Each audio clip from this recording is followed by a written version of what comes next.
How many of you encountered multiple people that have said that?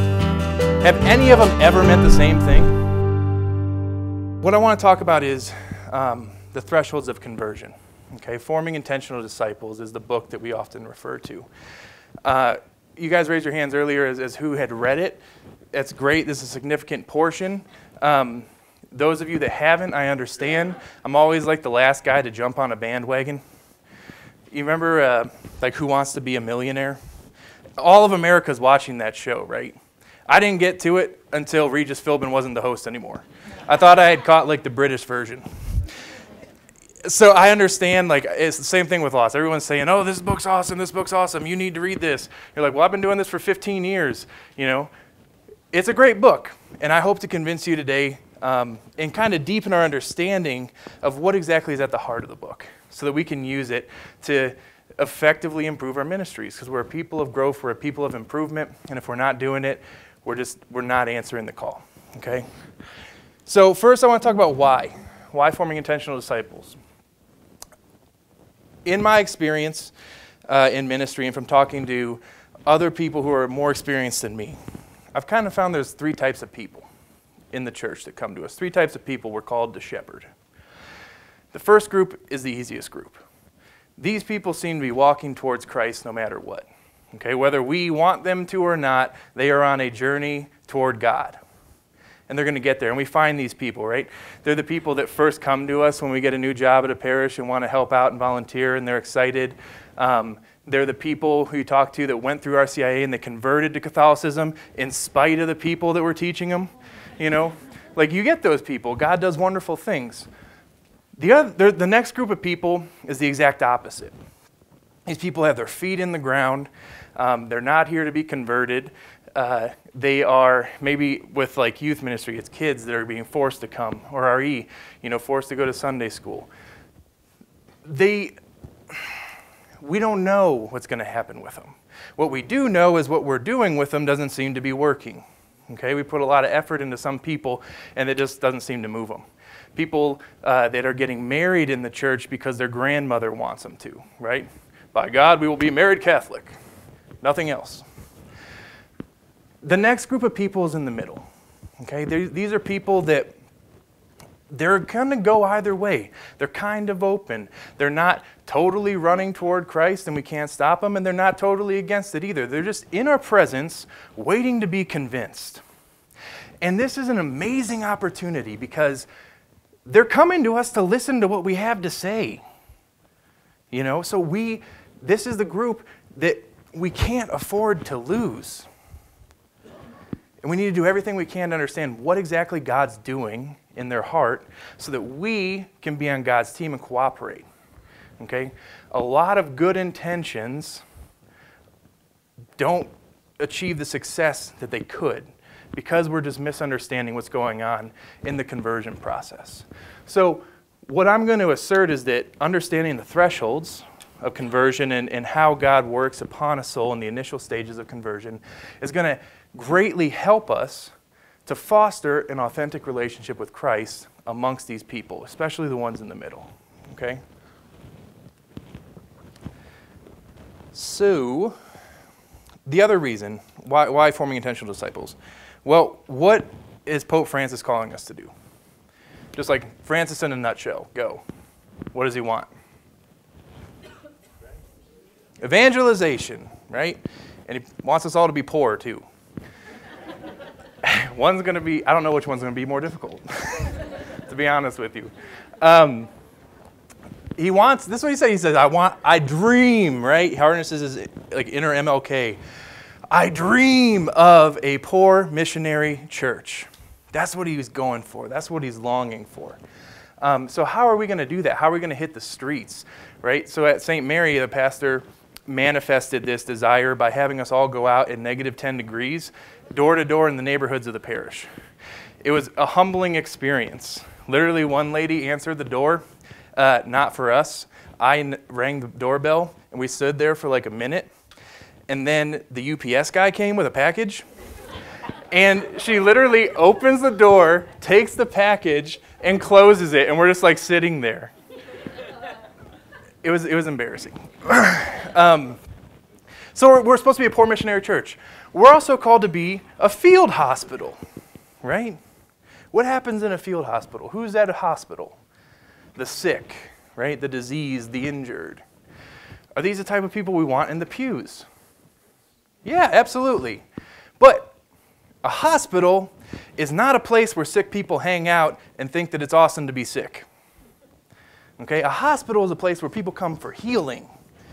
So if we're going to welcome the sick in, we need to have some medicine. We need to have some therapy. We need to have something to offer them so that the church isn't just a place where sick people hang out, but it's a place where sick people come to get healed by the healer, Jesus Christ. Okay? Also, as Greg said, the Vicar of Christ here in this diocese is calling for this book. If you follow his tweets, his homilies, his talks, all the other ways the dude's communicating now, he is calling for people to become intentional disciples of Jesus Christ, not by coincidence. He likes the book too. So it's worth the read. Okay, it's worth the read. It's an interesting book. I'm not saying it's gospel. I'm not saying it's perfect, but there's definitely stuff that we can take out of here and use for our ministries and lead people into a really deep encounter with Christ. Where do the thresholds sit? I should have demanded a clean whiteboard, but I didn't. Are you guys familiar with the 3 stages of the spiritual life? Okay. In Catholic moral and spiritual theology, right, we break the spiritual life into 3 stages. The first one is called the purgative state, then illuminative, okay, and then unitive. And this is a spiritual life, just like we have lives where we are children and we mature to adulthood, go through puberty, all that good stuff. The thresholds are kind of like the utero stage of the spiritual life. Okay, they kind of sit here. It's initial conversion. Okay, at the end of the threshold, you haven't ended anything. Okay, you are on a journey toward heaven, Christian maturity, mature manhood. And kind of to go back to the question this gentleman brought up earlier about, how do we work mystagogical catechesis into this? How do you fit it in? Well, it's going to take some time, but one of the things that we have harmed ourselves in doing, and it's universal, I'm guilty as well as everyone, we put conversion on the calendar, right? And we have people that are in our programs to come into the church because they want to come into the church. So the question is, do you want to join the church or do you want to be considered one of the faithful? Because one of the faithful is going to live this life for the rest of their life. This is the expectation. It's not like, well, now you're baptized, you can enter a sacramental marriage, and see ya. But we know that 1 out of every 3 people that comes into RCIA is not there a year later. They're not practicing a year later. Okay, that's huge. And like I said, almost 1/3 of these people are going to Christ whether we want them to or not. So we're missing the people in the middle. What are the thresholds? First threshold is trust. Second, curiosity. Third is an openness to change. Fourth is what they call serious seeking. And 5th is intentional discipleship. Where do they come from? Okay, they don't come from the book. Sherry did not invent them.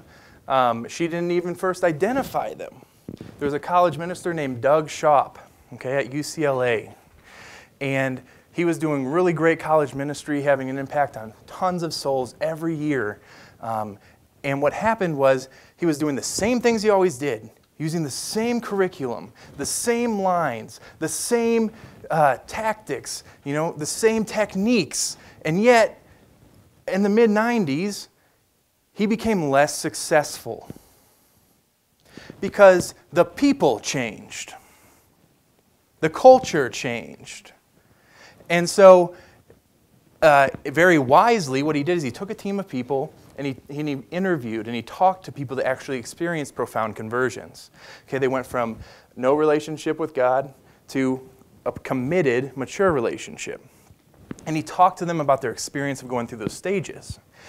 And what he found out, after talking to a bunch of people and comparing them, was that almost universally, everybody's going through the same path. Everybody's hitting the same stages. Everybody's taking the same steps. So what he did is he came up with these thresholds of conversion. He writes about it in a book called I Once Was Lost, okay, if you want to check that out. There's also another article online which I found very helpful. It was called 5 Thresholds to Postmodern Conversion. If you can Google it, you'll find it easily. It's going to talk about similar things we're talking about. So that's where the thresholds come from, an experiment, talking with people, listening to see what God is doing in their lives, and then realizing that God's doing almost the same thing in everybody's life. And so if we know this, we can take advantage of it, right? We can see God's plan and become members and collaborators in God's plan, because that's what we're called to do, right? He doesn't wish to save us without us, and He doesn't wish to save other people without us. So I want to hit on some general guidelines just regarding the thresholds so that we kind of understand how people move through them, how they work, before we dive into what exactly they are. So the first guideline is that people are going to move through these things at different paces, okay? Somebody might spend 10 years in the first threshold. Somebody might spend 50 getting to the first threshold. Somebody might spend 5 minutes in the third or 18 years in the second. Okay? Everybody's different, which begs the question and really makes us look at the classroom model of RE or initiation.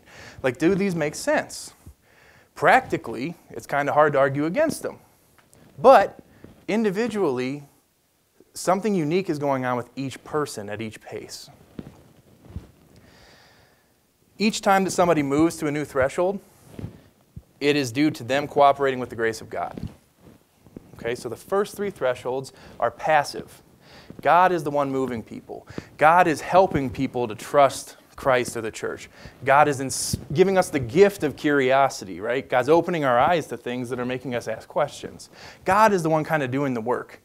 But it's them cooperating with it as well.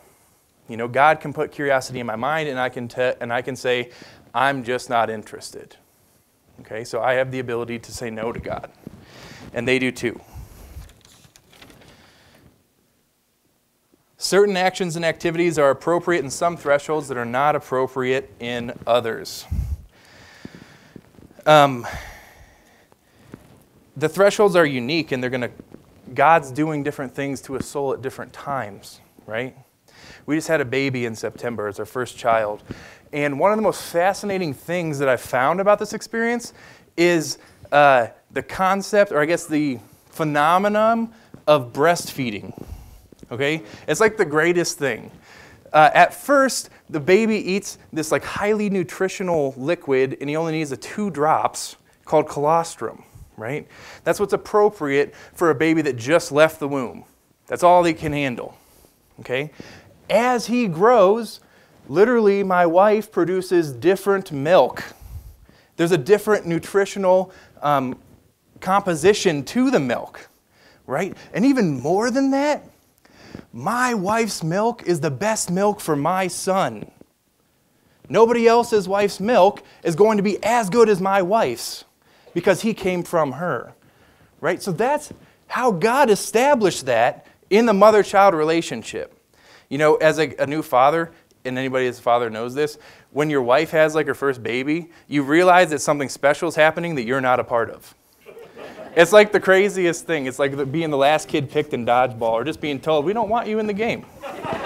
You know? And that's what it's like. It's like, oh, they have like this like really special relationship, and I'm like, I don't even have emotions. You know? So the point is this.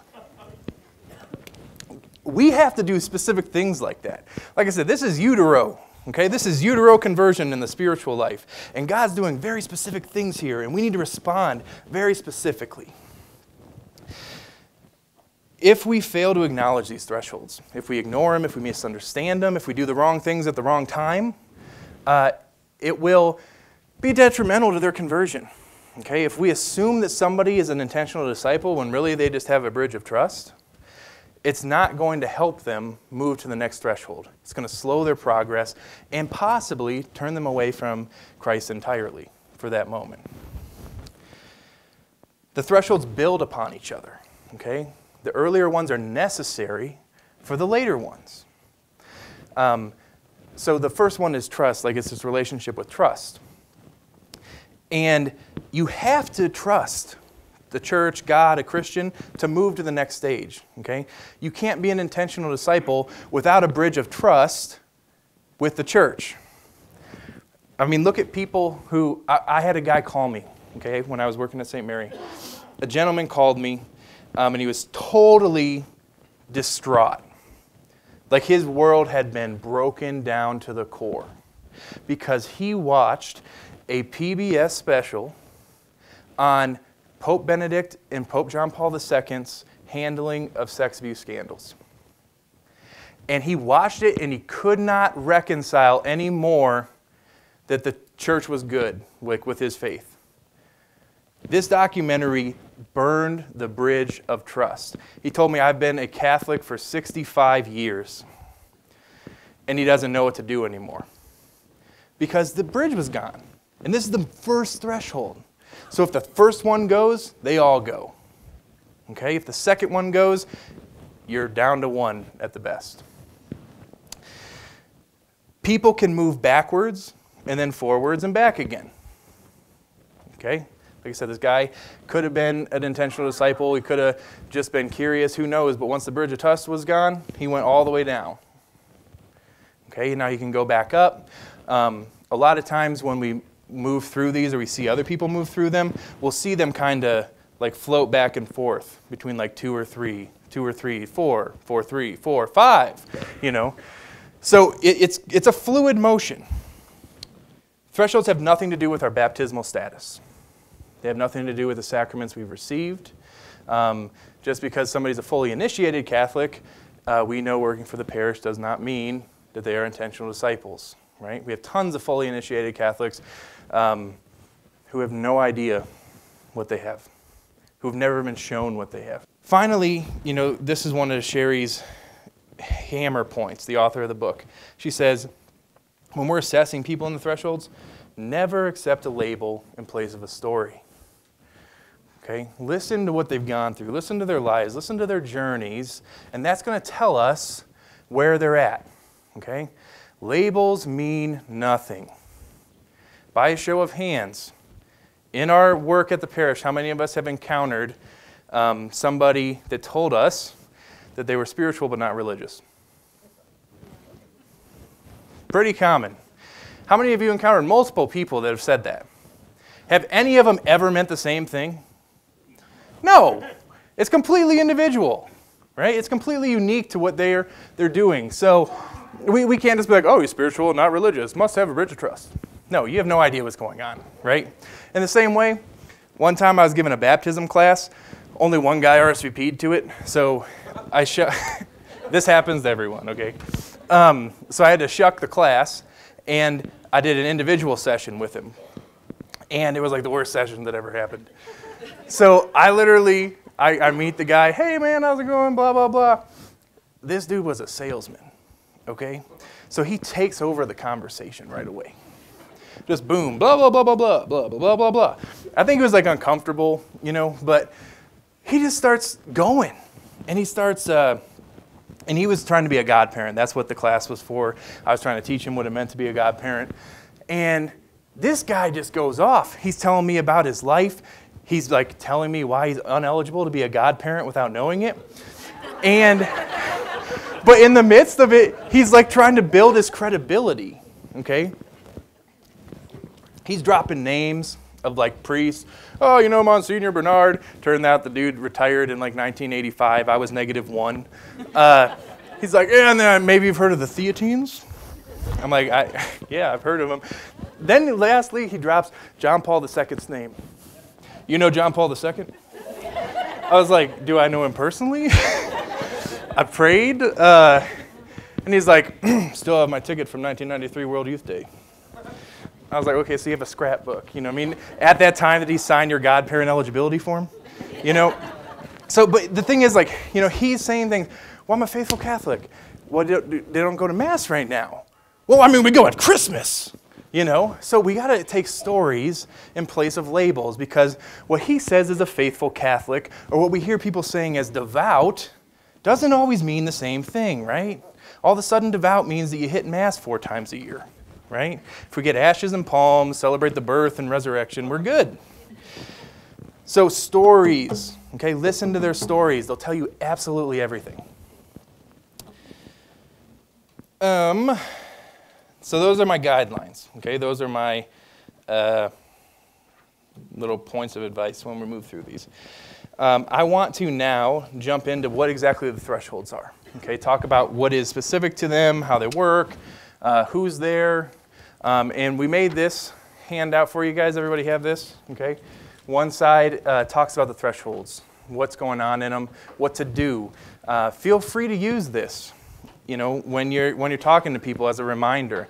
We wanted this to be a resource for you so that you don't have to commit everything to memory, but you can just, consult. Does this sound like somebody that's in the 3rd threshold or not? Okay? So I'm going to go off this as we move through the thresholds.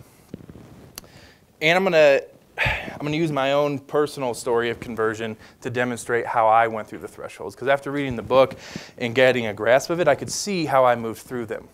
My first thought was to be like, I'll just have a volunteer in the audience do it. And then I thought, well, maybe they're not intentional disciples. Like, what if I got one that wasn't? Then I'd look like a complete fool. So I'm going to use me.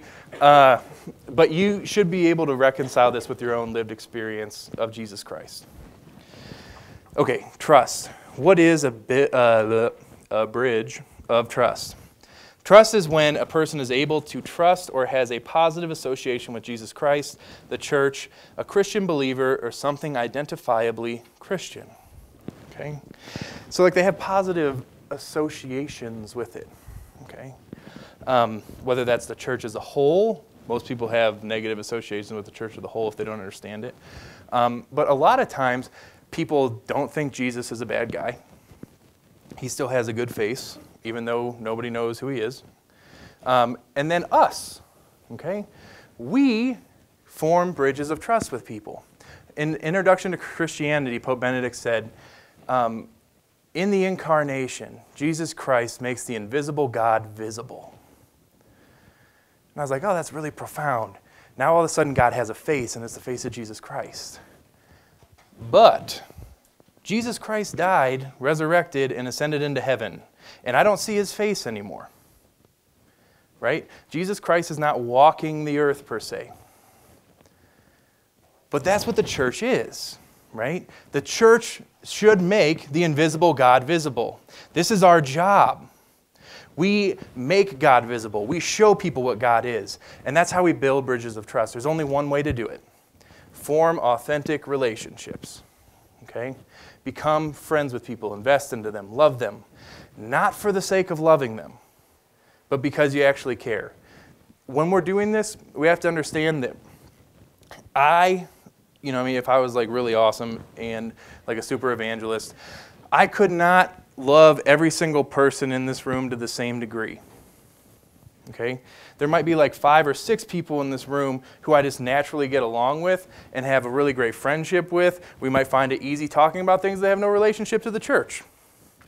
Those are the people you want to invest in. People you're easily friends with. Outside the church, inside the church, go and just be friends with the people you like to be friends with, while also being Christian. And this establishes a bridge of trust. If they have no idea you're Christian, it's not going to work as well. But don't be overtly Christian, right? Take them where they're at. Just be friends. Do not mistake the person who just has a trusting relationship with being open to changing their lives. They're probably not there yet, okay?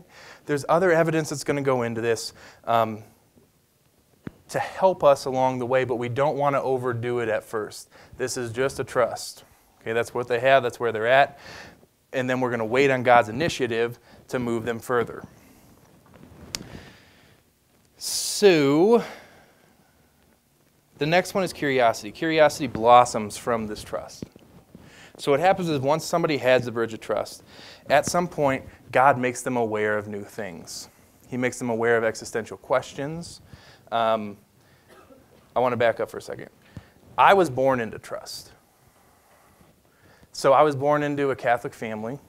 And most of us that were born into Catholic families were born into relationships of trust. Okay? That can easily be washed away, right? When a child perceives religious ed to be boring, the bridge of trust is in serious danger. When somebody's in our youth programs and they're not enjoying it, that poses a serious threat to the bridge of trust. Okay? I've met so many people that went to Catholic school K through 12 that no longer like the church because of that experience somehow. Okay, my chiropractor, it's like, yeah, we were raised Catholic. I was like, oh, cool, are you still Catholic? Well, I mean, we're not practicing. And I was like, oh, why? He goes, my wife went to Catholic school for 12 years. She had to go to Mass every day. And in her opinion, she shouldn't have to go anymore. I was like, that's a bold opinion. But the thing is that it's not because she went to Mass every day that the bridge was burned. It's because she went to Mass every day without one single person being able to explain to her what was going on at Mass or why she was there or what it had to offer her, right? So it's just like, oh, this must be an intentional disciple. We're going to make them go to Mass every single day of the week. Well, they're not intentional disciples. They have a bridge of trust that's waning. Okay? So what I'm saying is that even Catholics, we get born into trust, and it can easily go away because of our experience with the church or somebody in it. So then curiosity comes, and like I said, God makes us aware of this. God does this. He opens our eyes. He poses questions to us, right? So I remember when I first became curious, and it also strengthened my bridge of trust. I had a 4th grade teacher. Her name was Mrs. Kendall. She's now deceased. But she was this little elderly lady. I feel like she was like 80 for 40 years. And I don't know if that's good or bad. You know what I mean? Like she looked older than she should have, or she looked younger when she was older. I don't know. But she was awesome. So she'd like teach us. We were preparing for reconciliation that year. I don't know why we received Eucharist before reconciliation. But she would tell us miracle stories. How God had turned rosaries to gold of people that she knew and rosaries she had prayed, and how God had healed this person, and how Mary wanted everybody to know God in this profound way. And she made God literally a superhero to me, which was what my 4th grade mind needed, right? And she said other things that would come off as like really boring to most kids, like, you know, well, then God told me that you guys are just 84 rosaries away from heaven. And I was like, I don't know if that's legitimate theologically now, but, you know, she said those things, but we didn't care because she was awesome. And she, not only did she build this bridge of trust, but she let curiosity just fly from it because she told us all these amazing things about God. So curiosity happens when God gives it to us, but when people are already coming to us, which is what most people are, right? Most people have a bridge of trust when they're coming to RCIA or hopefully confirmation. It's a little bit iffy there because people can be forced into it and stuff. But if people are already coming to us, tell God's story, right? Tell the gospel story. Tell salvation history, because these stories are designed to have curiosity just go everywhere. Parables. You know, like give a parable to a group and tell me they don't start asking questions. Tell the story of Abraham, God telling Abraham to sacrifice Isaac. Tell me it doesn't elicit a question. Is this a good God? You know? So tell these stories and it will elicit curiosity. It will help it spring forth. One of my favorite lines that Sherry says is, you can easily quench inquiries by drowning a teaspoonful of answers. A teaspoonful of curiosity with a gallon of answers. Right? So sometimes we have this habit because, you know, we're well-formed Catholics. We've learned so many awesome things that we just want to share with everybody at every time. But when somebody asks you like one tiny question and we give them a 20-minute dissertation, it kills it. No matter how good of a presenter you are, how good of a speaker, they're just not ready to listen. You got to wait. You got to bide your time. The goal of the curiosity threshold isn't to satisfy it. It's to increase it. Actually give them more to chew on, right? So as you go through the thresholds, you're more curious in the 4th and 5th threshold than you were in the 2nd. It necessitates itself. I had this weird experience at the dentist. I was getting a cavity filled. And you know, like when you're at the dentist, they're getting a cavity filled, like you can't talk, but they always want to ask you questions. And so I'm in this situation. The dentist, awesome guy. He's a Catholic, really devout man, faithful. And his dental hygienist is like a Lutheran. And she's curious. Like I can tell. You know, so she finds out I was working at St. Mary, blah, blah, blah. And she's asking me like these questions about the faith while I can't answer them. But my really well-intentioned dentist can. And he can answer them for a long time. So like I'm in this position where my mouth's open and like they're drilling and I have like a shot of Novocaine anyway, so I wasn't going to be that eloquent. But, you know, like she's sitting here answering like these questions and he just blah, blah, blah, blah, blah, blah, blah, blah, just hammering it away. All Orthodox Catholicism, none of it doing a dang thing. Okay? So we just have to know when we need to stop talking. And it's harder for some people than others. Okay? Some of us have a vice. Some of us have a grace.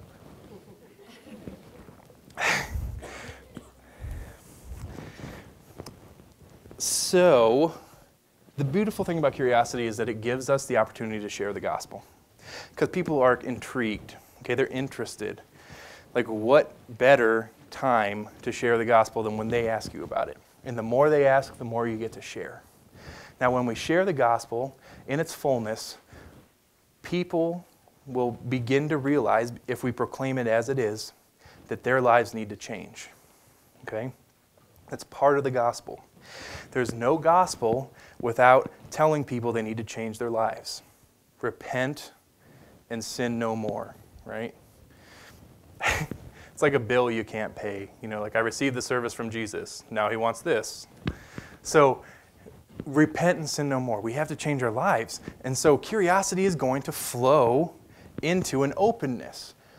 But this is going to be really difficult because people aren't always open to changing. It's because it engages the will and it engages our attachments and our sins. We love those things, right? Otherwise we wouldn't do them.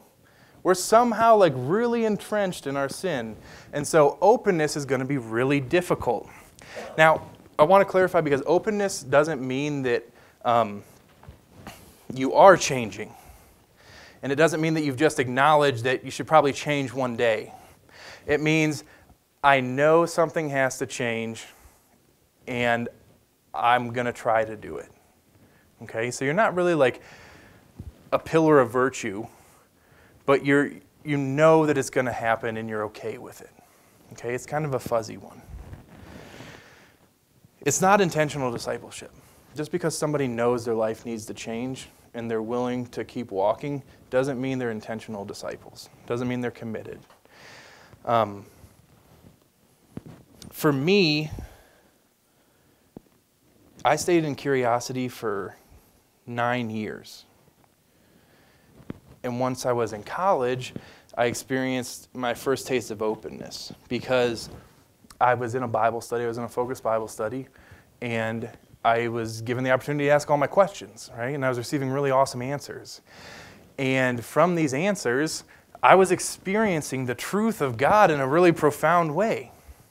Because at the heart of everybody turning to openness is an experience of God which makes them believe that the possible change would be worth it. Okay? So everybody that's open has experienced something like this. And I was there, and I knew that this was all so true and so beautiful that it would be worth changing. Did I change? No. Okay? Not right away. In fact, I was open to changing, which allowed me to start living the Christian life in a way, like serious seeking. I was involved in tons of stuff at the Newman Center, but I was just open.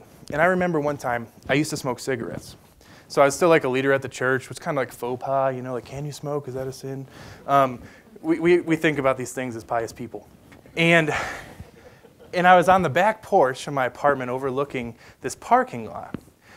And I was just, having a smoke. And I saw this person from the Newman Center walking from the dorm to a class. And my first reaction was like, hide, we don't want anybody to see me smoking.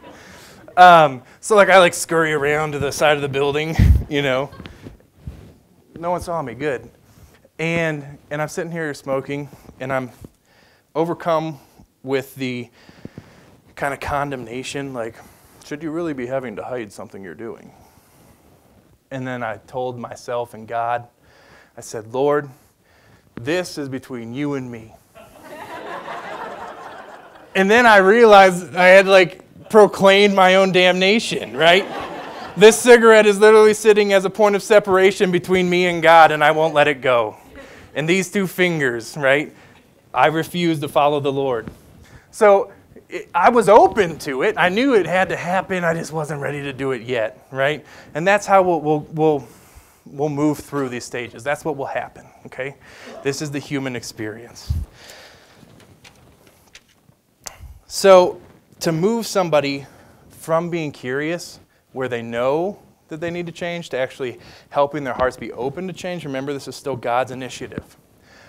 But God wants us to do things. First and foremost, He wants us to witness to these people about the change in our lives. If we haven't done it, don't witness. Okay, don't make up some story of your fake change. Only tell the story of your real change. Tell them about the struggle. Tell them about how you didn't understand why you needed to change. All these things are incredibly important. Because when we hear somebody's experience that's totally reconciling with ours, it's like a weird thing, but it really helps us take the next step. Okay? Listen to what's going on in their heart and point out how God is changing them, how God is doing things, how He's in charge of this whole process. And once they see that God's doing amazing things and it's been good so far, they're more willing to take the next step. Ask them if you can pray for them to be open to change. And then if you feel it's appropriate, ask them to pray for it. Okay? That's one of the best things we can do sometimes. Lord, change my desire. Help me to want to pray more. Not just help me to pray more, because I don't really want to pray that much. But help me to want to do it. Right? Okay. So once they're open to change, it usually is pretty quick to go next to serious seeking. Serious seeking is when we start living the Christian life. We start doing things that are appropriate to Christians. Okay? We're trying it on for size. Sherry says it's like dating with a purpose. She gives the analogy she says they're asking the question to Jesus, are you the one that I want to give everything to? Is this worth my whole life? So they're going to try it on. They're going to try it out. They're going to start praying, maybe hitting up adoration, maybe hit a daily mass here and there. They want to know about the rosaries. They're going to like all of our devotions and novenas. All the really awesome things that we have in our rich tradition that we use to pray, right? And they're going to love a lot of it when they're in serious seeking. It's almost like they're just consumed by a desire to do these things and try these things.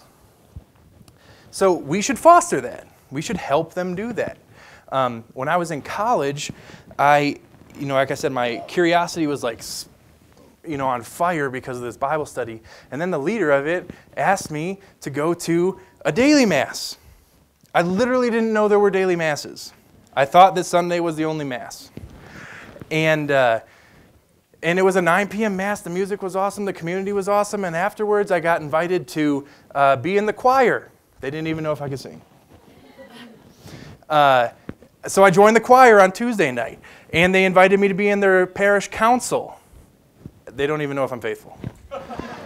But there I was Wednesday night at the Newman Center Council meeting, right? And then Thursday they invite me to adoration. It worked out with me, but it probably wasn't a good idea. Because I didn't know what it was, you know what I mean? It was like the weirdest thing to me. In Denver, we have adoration chapels everywhere. That's not the same everywhere else. So I'd never seen one. I'd never seen a monstrance. And so we all go into the chapel, like we're going to mass, the lights are dimmed, priest comes in, we sing some song in Latin, didn't know what language it was, and he grabs a host, puts it in this golden throne, and we all stare at it for a while. I'm not even a good prayer, right? I've got an Our Father in me, maybe a Hail Mary, a Glory Be, and that's about the extent to which my prayer life was able to stand on its own. So after about 1 minute of prayer, 14 minutes of daydreaming, I got up and was wondering what in the world everyone's doing, and so I left. I go out in the lobby, grab a drink of water, and I'm just like confused. And this dude comes in, he sees me leave, and he comes out, and he goes, "Aren't you going to stay for the benediction?" And I was like, what in the world is that? And he's like, "The priest is going to bless everyone." And I'm like, when? You know, like I've been sitting in there for 15 minutes.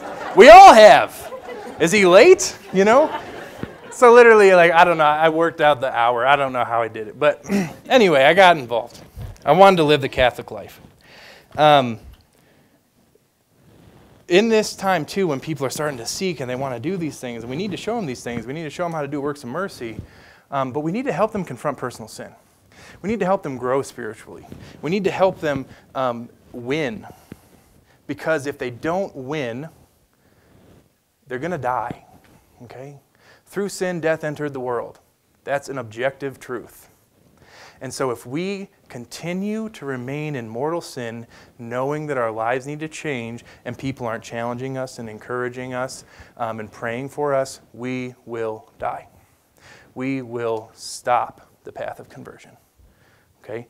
We will prefer the darkness to the light. So becoming holy is so completely necessary. And that's what we really need to help them do. Okay? Everybody has their favorite sins, right? For whatever reason, that seems to be the one that God wants to work on. I don't know why. The thing you least want to give up is the thing He wants the most, right? So we need to help them with that. And they need to make progress. Otherwise, they're going to say, not worth it. But once they experience victory, they experience sweetness, it's going to propel them towards intentional discipleship. So the final threshold is intentional discipleship. And it goes beyond serious seeking because it's mature, right? Sherry uses the image of dropping one's nets. Really living the more depth to the Christian life. It's commitment. You're not going to be swayed, by the wind or the storm. You're here. You're working toward the virtuous life. And that's who you are. That's what you're doing. Okay, you're changing, you're growing.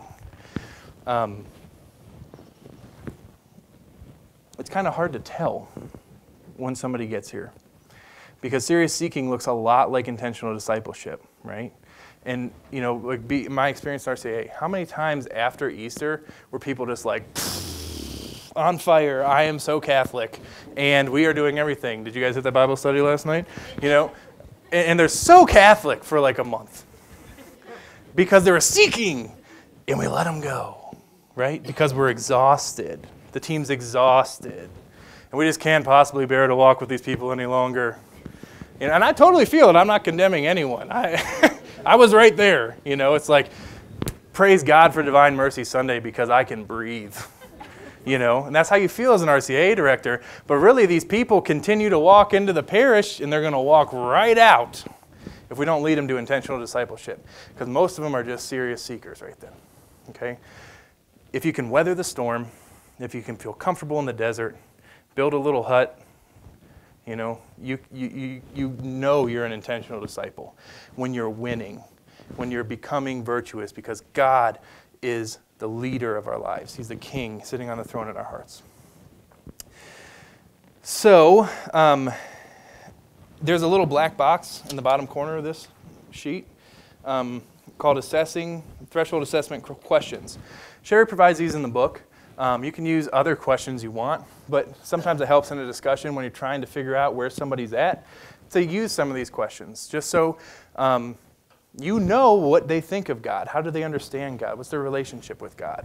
Do they have a prayer life? Is this personal? Is this some kind of impersonal force that's guiding everything? So use these questions. And just to tie it back to Ben real quick and wrap up. Thresholds, baptismal catechumenate. On the back of this sheet, made a little image because they go together. They go together, okay? As somebody's walking through the catechumenate and in stages, they should be going through conversions, okay? We shouldn't recommend people to the rite of acceptance if they're not open to change. If they just have a trusting relationship, they're just here because they want to get married in the church, it's not really grounds to be enrolled in the catechumenate. You know, certainly not presenting them to the bishop at the rite of election. You know, we have to think about this. This is not on a calendar. These people are converting. This is a journey of their hearts. And whatever pace that takes is the pace it takes. I spent 9 years in Curiosity. I couldn't have gone through all 5 in 9 months. And then lastly, you know, with John 9, that story of the blind man. That is us. That is Thresholds. Okay? He's converting. He doesn't know Christ. He trusts Christ because he healed him. Right? The man Jesus, he did that to me. I know him. I trust him. Right? Then he calls him a prophet later on. You don't call somebody a prophet if you don't think they have authority. So I know him. I've even gone past curiosity now, and I'm open to what he has to say. This man is a prophet.